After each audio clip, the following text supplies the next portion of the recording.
So I have done this stream recently about studying a texture and drawing a texture, and I had an idea to create a video commenting on that. How do I approach when I study something? Because I believe it can be valuable for people who are learning how to draw and don't know really how to approach learning how to draw, because it's two different things. So here I am drawing a texture I am finding interesting. So for me, it's always very important to find textures or references that are interesting to me. I do not want to build a visual library of something that I'm not finding interesting. That's how it's related to who you are as an artist in painting, drawing, designing, and so on. You're basically developing taste through drawing, studying, and looking and observing. Don't just try to fall into a trap of, oh, I need to draw everything and know about everything. And for example, I will draw trees in the forest that I don't really care for. You know what I mean? So that's definitely first thought I want to share. So here I'm drawing a texture that I'm finding interesting, and because I have not been drawing it before, I make a lot of mistakes. Here I draw the texture on cube, so I feel or touch that experience of how it is to put this texture that I have just studied on a three-dimensional form. So I know I'm more familiar with how I can even express the drawing on a three-dimensional form, right? Because the first drawing I have done was drawing on basically in a texture bar, which is like a two-dimensional expression of drawing. So I'm just like touching it and experiencing it, what I can like do with it on a form. For me, it's quite important because again, it's something I'm not familiar with. I'm studying it like for first time, and I don't even know how to play with that information basically. Here I'm drawing a monster on the street to practice some sort of like a spatial awareness and perspective and so on. Again, it's not something that I have been drawing heavily before, so of course it's not gonna look like a masterpiece, you know.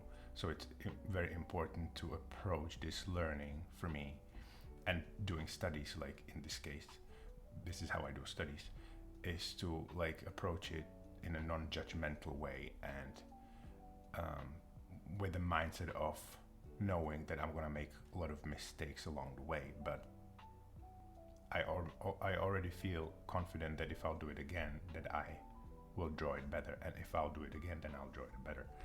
That's just how it works, right? And no one is being a master at anything what you're doing like for first time, you know. It's just like a lot of drawing, a lot of studying, and building this visual library for drawing from imagination is trial and error.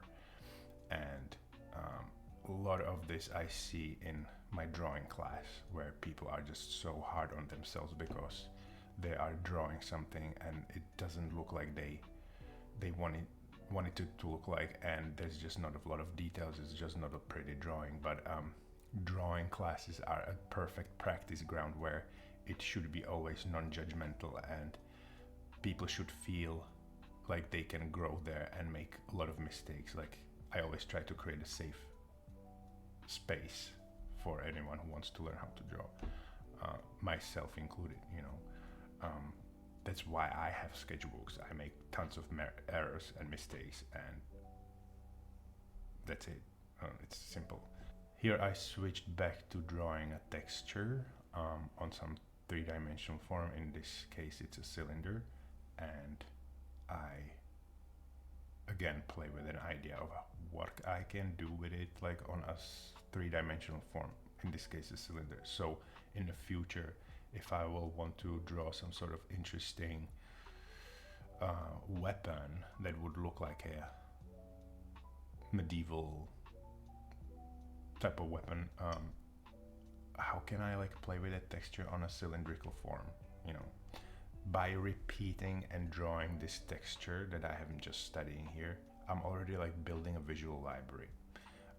Now, is it enough to draw it like 2 or 3 times and not to forget it or be familiar with it enough so I can confidently draw it like from imagination next time?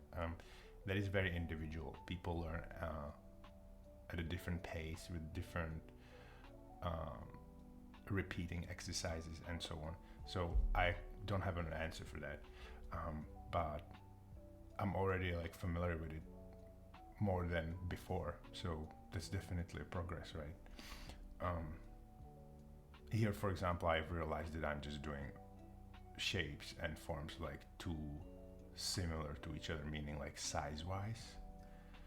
So, but I still kind of finish the drawing somehow. It can give me an ideas in the future for how to draw textures like this from imagination for like a weapons, artifacts, some sort of like a environment, for example, right? If I will be drawing something from imagination that has some sort of like a fantasy feel, and there will be like a statues in a forest, that's where I would be applying this texture.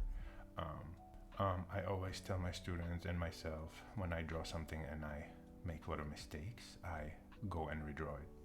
I also always draw with fine liner ink because that's how to build a confidence. When I mess up something, I go and I redraw it. Even a small little drawing like this that is not pretty, it's very valuable to me because I am fixing mistake that I have noticed before. So here I play with the sizes of those faces, sizes of the texture a little bit more, see what it does. It's already a little bit more interesting to look at and dynamic, a little more dynamic. So yeah, and it doesn't even have to be like some sort of like a special, specific like a weapon, and it's got to be like super rendered and so on. The idea for me or goal for me is to just like put down the texture and play with the sizes and shapes so my brain picks it up and can come up with that idea next time I will be thinking about a texture, especially drawing from imagination. So that's it for today, for this video. Thank you so much for watching, and I will see you next time.